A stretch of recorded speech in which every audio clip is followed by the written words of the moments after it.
Joint replacement is technically a salvage procedure that is intended to salvage and save function of a leg when a patient is uncontrollably painful, limping, and unable to use their leg secondary to primary hip disease.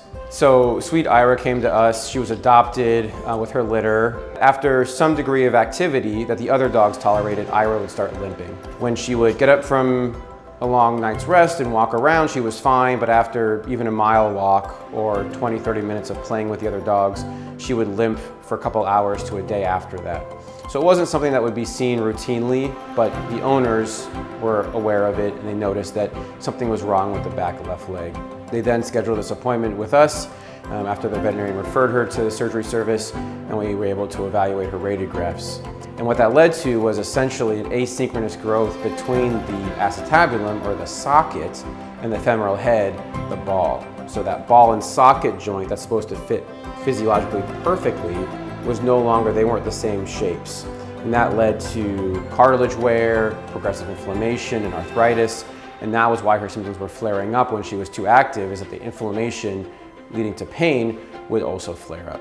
So the team for a hip replacement is quite extensive. The team requires radiology and radiologists to anatomically perfectly position our patients for preoperative planning, which is a very specific process to make sure that we assess all the components of this patient's anatomy preoperatively. We also rely upon them to take postoperative radiographs and recheck radiographs to make sure that we're able to fully assess the patient in the postoperative period. Ira's surgery went smoothly. She was a great patient in the hospital, and she went home putting more weight on the leg than she was actually at her original evaluation. I find the most rewarding part of a total hip replacement to be, in many cases, the signs that patients present with can be quite subtle. And in many cases after surgery, we've had owners report back to us that their dog seems like a brand new pet in terms of what they're willing to do at home, their energy level, their activity level, being able to go on longer hikes or play fetch for a much longer amount of time. And I think in many cases in surgery, our goal is to alleviate our patient's pain. I think the total hip replacement is one of our best opportunities to do that.